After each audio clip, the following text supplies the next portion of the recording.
Good morning student. आज का हमारा टॉपिक है लॉक का विद्रोह का अधिकार या क्रांति संबंधी विचार। क्रांति संबंधी विचार में लॉक का महत्वपूर्ण योगदान है। उसने क्रांति विषयक सिद्धांत है वो उसका मौलिक सिद्धांत है। उसने क्रांति के संबंध में अपने पुस्तक नागरिक शासन में जो 1960 के अंदर प्रकाशित हुई विस्तार से कार्य किया है। और नागरिक शासन है बुक का नाम, सिविल सोसाइटी, जिसमें लोक ने क्रांति पर विस्तृत विचार पेश किए हैं। लॉक के क्रांति संबंधी विचारों से जेफरसन है वो प्रभावित थे और लॉक को क्रांति का जनक कहा जाता है। लॉक ने अपने दर्शन में जनता को क्रांति या विद्रोह का अधिकार दिया है।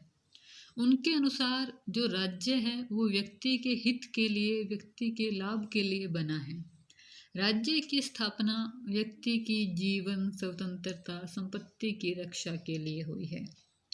जब तक राज्य व्यक्ति के अधिकारों की रक्षा करता है तब तक व्यक्ति राज्य की आज्ञा का पालन करता है। लेकिन जब राज्य व्यक्ति के अधिकारों की रक्षा नहीं करता तो जनता विद्रोह कर सकती है और जनता के लिए क्रांति करना लोक ने अनिवार्य भी बताया है। क्रांति के कारण भी बताए हैं लोक ने क्रांति के कारणों का वर्णन करते हुए कहा है, यदि शासक जन सहमति प्राप्त ना हो, जनता की सहमति उसको ना मिले, न्यास या ट्रस्ट के विरुद्ध आचरण करे, वैधानिक शासन की स्थापना पर निरंकुश आचरण करे, मतलब वैधानिक शासन के अनुसार शासन संचालन ना करे, तो जनता को शासन का विद्रोह करने और उसे बदलने का अधिकार है। कार्यपालिका या राजा जब अपने अधिकारों का दुरुपयोग करके निरंकुश हो जाता है तो जनता को विद्रोह करने का अधिकार है। लोक के सिद्धांत की यह विशेषता है कि सरकार के ऊपर होने पर राजनीतिक समुदाय ज्यों का त्यों बना रहता है, क्योंकि राजनीतिक समुदाय का स्थान सरकार के ऊपर। उसने कहा कि जनता है वो विद्रोह कर सकती है तो उससे राज्य को कोई खतरा नहीं है, राज्य का अस्तित्व वैसे का वैसे ही रहेगा, सरकार है वो चेंज होगी। वह सरकार और शासन के भंग होने के संबंध में केवल यही कहता है कि सरकार तब भंग हो जाती है जब कानून निर्माण शक्ति उस संस्था से हट जाती है।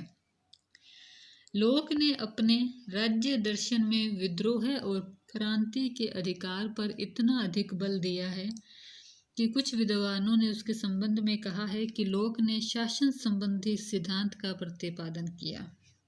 राज्य का प्रधान उद्देश्य, राज्य का मुख्य लक्ष्य है वो जन कल्याण है। राजा शासन के अस्तित्व का आधार ही जीवन, संपत्ति और स्वतंत्रता की रक्षा है। राजा के साथ साथ यह बात संसद पर भी लागू होती है। लोक ने अपने जीवन में देखा था कि इंग्लैंड के राजा चार्ल्स फर्स्ट, जेम्स द्वितीय, लंबी पार्लियामेंट ने अपनी शक्तियों का दुरुपयोग किया और जन कल्याण की उपेक्षा की। और मतलब वो जो राजा थे उन्होंने जनता के हित में कार्य नहीं किया, तो इसीलिए वहाँ पर क्रांति हो गई 1688 में। अपने जीवन के अनुभवों को ही उन्होंने अपने सिद्धांतों में अपनाया कि जब राजा जनता के हित में कार्य नहीं करता तो जनता है वो सरकार को हटा देती है, राजा को हटा देती है। क्रांति में बहुमत का भाग लेना अनिवार्य है। क्रांति के आगे चाहे एक व्यक्ति के द्वारा भड़काई जाए या अल्पमत द्वारा, पर जब तक बहुसंख्यक लोग क्रांति में शामिल नहीं होते तब तक संपूर्ण समाज हित की भावना प्रकट नहीं हो सकती। उन्होंने कहा कि क्रांति करने के लिए बहुमत का साथ होना बहुत आवश्यक है। तो इसीलिए क्योंकि लोक ने नागरिकों को अपने अधिकारों के लिए सरकार का सत्ता पलट और क्रांति करने का अधिकार दिया, तो लोक को क्रांति का जनक कहा जाता है।